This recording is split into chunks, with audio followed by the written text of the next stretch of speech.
지금 통장에 1억 있으신 분 축하드립니다. 아니 잠깐, 내년엔 그 돈으로 7천만 원어치밖에 못 사요. 아무것도 안 했는데 3천만 원이 증발하는 겁니다. 여러분 지금 통장에 1억 있으신 분 축하드립니다. 아니 잠깐, 축하는 이르네요. 그 1억 내년에도 1억일까요? 숫자는 그대로입니다. 1억은 1억이에요. 근데 이상하죠. 분명 1억인데 살 수 있는 게 줄어들어요. 작년에 5억이면 살 수 있던 아파트가 올해는 6억을 불러요. 1만 원 하던 치킨이 1만 5천 원이 됐어요. 돈이 줄어든 게 아닙니다. 돈의 가치가 줄어든 겁니다. 더 무서운 이야기 해드릴까요? 1997년 12월 23일 대한민국 역사상 가장 어두웠던 날, 환율이 1962원을 찍었습니다. 전날까지만 해도 800원대였어요. 하룻밤 사이에 돈의 가치가 반토막 났습니다. 그날 두 부류의 사람이 있었습니다. 한 부류는 하루아침에 전 재산을 잃었습니다. 집도, 회사도, 노후 자금도 전부요. 다른 한 부류는요, 오히려 부자가 됐습니다. 능력 차이였을까요? 아닙니다. 준비의 차이였습니다. 자, 여기서 질문 하나 드릴게요. 지금 환율이 얼마인지 아시나요? 1470원, 1480원, 대충 그 정도 아시죠? 그럼 이건 아시나요? 시티은행, 골드만삭스, 한국은행, 세계적인 금융기관들이 뭐라고 하는지요? 환율 1500원 간다, 1600원도 가능하다. 설마요? 그렇게 생각하시죠? 1997년에도 다들 그렇게 생각했습니다. 설마 1000원까지 가겠어? 그러다가 2000원 코앞까지 갔어요. 오늘 이 영상에서 딱 두 가지만 알려드리겠습니다. 환율 폭등 시대에 살아남는 사람들이 가진 것, 그 두 가지요. 이걸 모르면요, 진심으로 말씀드리는 건데 당신만 거지됩니다. 과장이 아니에요. 숫자로 증명해드릴게요. 잠깐 본론 들어가기 전에 현실 점검 한번 하고 갈게요. 지금 우리나라 가계부채가 얼마인지 아시나요? 1900조 원입니다. 국민 1인당 3700만 원씩 빚진 거예요. 갓난아기까지 포함해서요. 부동산 담보대출 비중은요, OECD 1위예요. 전 세계에서 집 담보로 가장 많이 빌리는 나라가 대한민국입니다. 이게 무슨 뜻이냐면요, 금리가 1%만 올라도 수백만 가구가 이자 내기 버거워진다는 뜻이에요. 환율이 1500원만 넘어도 수입 물가가 폭등해서 물가가 미친듯이 오른다는 뜻이에요. 우리는 지금 폭탄 위에 앉아 있습니다. 근데 대부분의 사람들은 몰라요. 뉴스에서 안 알려주거든요. 아니 알려줘도 못 알아들어요. 경제 지표가 어렵게 생겼으니까요. 오늘 제가 그걸 다 풀어드릴 거예요. 쉽게요. 빵집 비유로요. 자, 이제 진짜 시작합니다. 여러분, 동네에 빵집이 하나 있다고 상상해보세요. 그 빵집에서 매일 빵을 100개만 만들어요. 근데 손님은 200명이 와요. 빵이 부족하죠. 그럼 가격이 어떻게 될까요? 당연히 올라가요. 1000원 하던 빵이 2000원, 3000원이 돼요. 다들 사려고 하니까요. 반대 상황을 볼까요? 어느 날 갑자기 빵집에서 빵을 1000개 만들었어요. 근데 손님은 여전히 200명만 와요. 그럼요, 빵이 남죠. 할인해서라도 팔아야 해요. 3000원 하던 빵이 1000원, 500원으로 떨어져요. 이게 바로 수요와 공급의 원리입니다. 자, 이제 이걸 돈에 적용해 볼게요. 한국에 돈이 1000조 원 있었어요. 사람들이 그 돈으로 물건을 사고 팔아요. 그런데 어느 날 한국은행이 돈을 200조 더 찍어냈어요. 물건은 그대로예요. 빵도 그대로, 집도 그대로, 차도 그대로. 근데 돈만 200조가 늘어난 거예요. 그럼 어떻게 될까요? 1000원 하던 빵이 1200원이 돼요. 1만 원 하던 치킨이 1만 2000원이 돼요. 5억 하던 아파트가 6억이 돼요. 이게 바로 인플레이션입니다. 극단적인 사례 하나 보여드릴게요. 짐바브웨라는 나라 아시죠? 2008년에 정부가 돈을 미친 듯이 찍어냈어요. 결과가 어땠을까요? 빵 하나 사는데 1000억 짐바브웨 달러가 필요했어요. 화장지가 돈보다 비쌌어요. 돈은 종이 가치도 없었거든요. 물론 한국이 거기까진 안 갈 거예요. 근데 방향은 같아요. 자, 여기서 궁금하시죠? 그래서 환율이랑 무슨 상관이냐고요? 한국은행이 돈을 많이 찍으면 왜 환율이 오르는 걸까요? 그리고 더 무서운 게 있어요. 지금 삼성전자, 현대차 같은 대기업들이 이상한 행동을 하고 있거든요. 여러분, 삼성전자가 물건을 수출하면 뭘 받을까요? 달러요.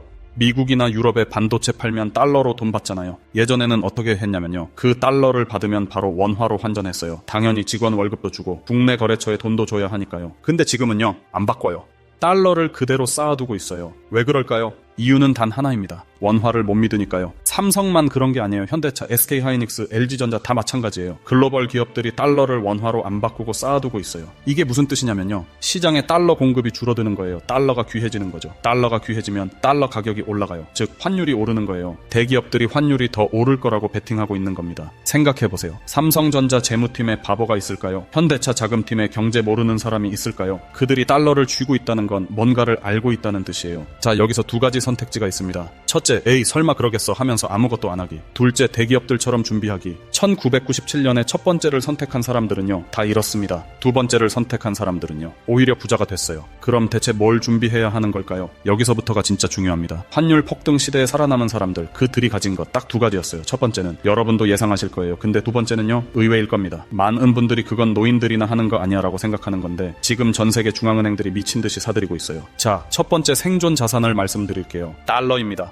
여러분 중에 이렇게 물으시는 분 계실 거예요. 선생님, 달러도 종이 아닌가요? 미국도 돈 찍잖아요. 맞습니다. 달러도 종이에요. 미국도 돈을 찍어요. 근데 이 종이는 특별해요. 쉽게 설명해 볼게요. 여러분 집에 화재보람 드시잖아요. 집에 불 날 것 같아서 드세요. 아니죠. 안 날 것 같아도 드시잖아요. 왜요? 만약을 대비해서요. 달러도 똑같아요. 원화가 폭락할 것에 대비하는 보험이에요. 근데 여기서 재밌는 게 뭐냐면요. 화재보험은 불이 안 나면 어떻게 돼요? 보험료만 날리죠. 손해예요. 근데 달러 보험은 달라요. 안 써도 수익이 나요. 환율이 오르면 돈을 버는 거거든요. 보험인데 돈까지 벌어주는 거예요. 이런 보험이 세상에 어디 있어요? 비유를 하나 해볼게요. 타이타니코 아시죠? 침몰한 바예요. 지금 원화는 타이타니코예요. 천천히 가라앉고 있어요. 어떤 사람들은 말해요. 아직 물 안 찼는데 1등실에 있으면 괜찮아. 배가 이렇게 크고 튼튼한데 설마 침몰하겠어? 근데 현명한 사람들은요. 구명보트로 갈아타요. 배가 침몰하기 전에요. 달러가 바로 그 구명보트예요. 아직 안 침몰했는데 왜 갈아타? 이렇게 물을 수 있어요. 근데 말이죠. 배가 완전히 침몰하고 나면요. 그때는 구명보트가 없어요. 다 탔거든요. 환율이 1900원 될 때까지 기다리시면 안 돼요. 그때는 달러를 구할 수가 없어요. 은행 앞에 줄이 수백 미터 될 겁니다. 자, 그럼 달러는 어떻게 사는 걸까요? 세 가지 방법이 있어요. 근데 이 중에 하나는 일석이조 방법이에요. 환율 올라서 돈 벌고 또 다른 이유로도 돈 버는 방법 지금부터 알려드릴게요. 달러 사는 방법 세 가지 알려드릴게요. 첫 번째, 은행 외화 예금입니다. 가장 기본적인 방법이에요. 은행 가서 외화 통장 만들면 끝이에요. 장점은요, 정말 쉬워요. 동네 은행 가서 10분이면 계좌 개설 끝나요. 단점은요, 환전 수수료가 좀 비싸요. 보통 1%에서 1.5% 정도 떼요. 그래도 가장 안전하고 확실한 방법이에요. 두 번째, 달러 ETF예요. 증권 계좌 있으시면 이게 더 편할 수 있어요. 타이거 달러 ETF나 KODEX 달러 ETF 사면 돼요. 주식 사듯이 클릭 한 번이면 끝이에요. 장점은요, 수수료가 거의 없어요. 거래 수수료만 내면 돼요. 단점은요, 실제 달러는 아니에요. 달러에 연동된 증권이죠. 그래도 환율이 오르면 똑같이 수익 나니까 효과는 같아요. 세 번째, 미국 주식입니다. 이게 제일 좋은 방법이에요. 왜냐하면 일석이조거든요. 애플 주식을 산다고 해볼게요. 환율이 오르면 어떻게 될까요? 첫째, 달러로 샀으니까 환차익이 나요. 둘째, 애플 주가가 오르면 주식 수익도 나요. 두 번 버는 거예요. 물론 주가가 떨어지면 손실이 날 수 있어요. 그래서 개별 주식보다는 S&P 500 같은 지수에 투자하는 게 더 안전해요. 제 기준은 명확해요. 자산의 40%에서 50%는 달러로 가지세요. 1억 있으면 4천만 원에서 5천만 원은 달러로, 2천만 원 있으면 800만 원에서 1000만 원은 달러로. 그럼 환율이 떨어지면 어떻게 해요? 이렇게 물으실 수 있어요. 좋은 질문이에요. 환율이 떨어지면요, 그건 한국 경제가 좋아졌다는 뜻이에요. 그럼 그때는 원화로 다시 바꾸면 돼요. 손해는 좀 보지만 경제가 좋아진 거니까 괜찮아요. 자, 여기까지가 첫 번째 생존 자산이었어요. 근데 한 가지 더 있어요. 이게 진짜 중요해요. 달러는 원화 폭락을 막아주는 보험이에요. 근데 만약 달러마저 흔들리면요, 미국도 빚이 34조 달러예요. 미국이 망하면. 그때 우리는 뭘 믿어야 할까요? 여러분 중에 이렇게 물으시는 분 있을 거예요. 선생님, 금은 노인들이나 사는 거 아닌가요? 요즘 누가 금을 사요? 큰 착각이에요. 지금 전 세계 중앙은행들이 금을 미친 듯이 사들이고 있거든요. 숫자를 볼까요? 2023년 전 세계 중앙은행들이 산 금 1000톤이에요. 역대 최대 규모예요. 2024년은요 1100톤 샀어요. 또 기록 갱신했어요.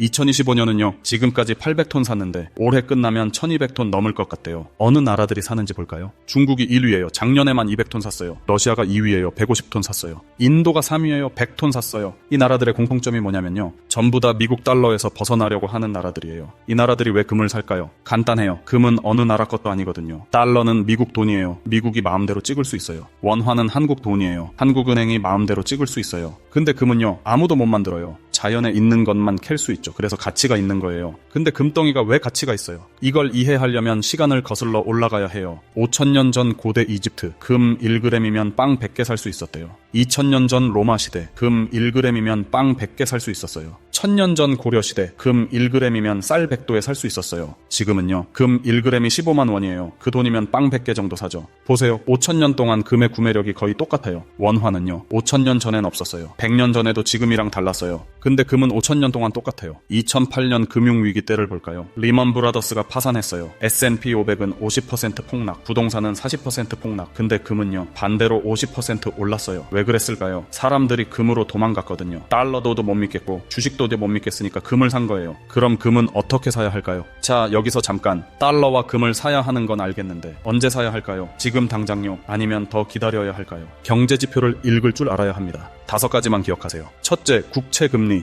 정부가 돈 빌릴 때 이자율이에요. 한국 10년 국채 금리가 3.5%를 넘으면 경계, 4%를 넘으면 위험 신호예요. 둘째, 환율. 중요한 건 높이가 아니라 속도예요. 일주일 사이에 20원 이상 움직이면 주의해야 해요. 셋째, 물가 상승률. 5%를 넘으면 주의, 0%를 넘으면 매우 위험해요. 넷째, 부동산 거래량. 가격보다 거래량을 보세요. 거래가 평소에 30% 이하로 떨어지면 심각한 경고 신호예요. 다섯째, 부실채권 비율. 은행이 빌려준 돈 중 못 받을 돈 비율이에요. 2%에서 3% 넘으면 주의, 5% 넘으면 금융위기 가능성이에요. 지금 우리나라 상황은요, 국채 금리 3.5% 수준, 경계 단계예요. 환율 급변동 중 위험 신호예요. 가계대출 연체율 상승 중 주의 단계예요. 여러 지표에서 동시에 경고등이 켜지고 있어요. 이럴 때 어떻게 해야 할까요? 첫째, 비상 현금을 늘리세요. 평소 3개월 생활비를 6개월치로. 둘째, 불필요한 지출을 줄이세요. 셋째, 대출 상환 계획을 점검하세요. 넷째, 투자 포트폴리오를 재점검하세요. 경제지표 읽는 건 일기예보 보는 것과 같아요. 내일 비 온다는 걸 미리 알면 우산 챙겨가잖아요. 경제의 먹구름을 미리 포착하면 내 자산을 지킬 수 있어요. 자, 이제 이론은 끝났어요. 문제는 실행이에요. 대부분의 사람들은 여기서 멈춰요. 좋은 정보네 하고 영상 끄죠. 그리고 아무것도 안 해요. 그러다가 환율 1,500원 넘으면 그때야 후회해요. 근데 그때는 이미 늦었어요. 지금부터 알려드리는 건 오늘 당장 할 수 있는 것들이에요. 여러분, 지금부터 제가 말하는 건 오늘 퇴근하고 집에 가서 바로 하실 수 있는 것들이에요. 딱 두 가지만 하세요. 첫째, 증권 계좌 있는지 확인하세요. 없으면 만드세요. 스마트폰으로 10분이면 돼요. 둘째, 은행 앱 열어서 외화 통장 개설하세요. 이것도 10분이면 돼요. 이 두 가지만 오늘 하세요. 그럼 준비 끝이에요. 그리고 다음 주부터는 첫 매수하세요. 근데 여기서 중요한 거 하나 알려드릴게요. 한 번에 다 사지 마세요. 목표 금액의 30%만 일단 사세요.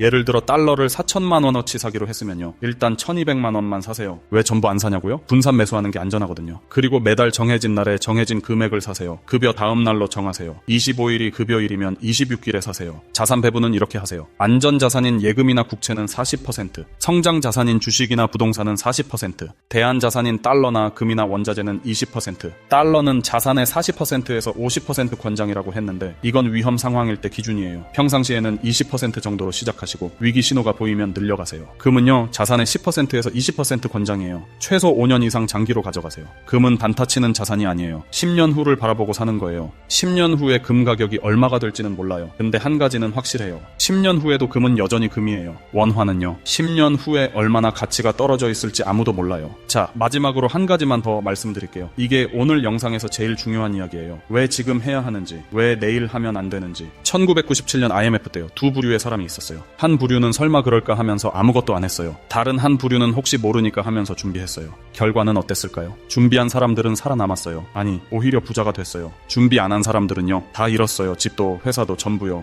이건 능력의 차이가 아니었어요. 준비의 차이였어요. 지금도 똑같아요. 환율 1,500원 시대가 올 건지 안 올 건지 아무도 몰라요. 근데 전문가들은 전부 다 온다고 해요. 한국은행도, 시티은행도, 골드만삭스도요. 그럼 우리는 어떻게 해야 할까요? 준비하는 거예요, 미리요. 이 영상 보시고 좋은 정보네 하고 끄시면 안 돼요. 오늘 당장 하세요. 지금 바로요. 내일 하면 모레 하고, 모레 하면 안 해요. 그러다가 환율이 1,500원 넘으면요, 그때는 늦어요. 은행 앞에 줄이 수백 미터 늘어서 있을 거예요. 그때 가서 후회하지 마시고 지금 하세요. 영상 처음에 물었잖아요. 통장에 1억 있으신 분. 그 1억 내년에도 1억일까요? 숫자는 그대로일 거예요. 1억은 1억이니까요. 근데 그 1억으로 살 수 있는 게 7천만 원어치밖에 안 될 수도 있어요. 아무것도 안 했는데 3천만 원이 증발하는 거예요. 근데 오늘 영상 보신 분들은 달라요. 달러와 금으로 자산을 지킨 분들은요, 그 1억이 오히려 1억 3천만 원이 될 수도 있어요. 같은 1억인데 결과가 완전히 달라지는 거예요. 기억하세요.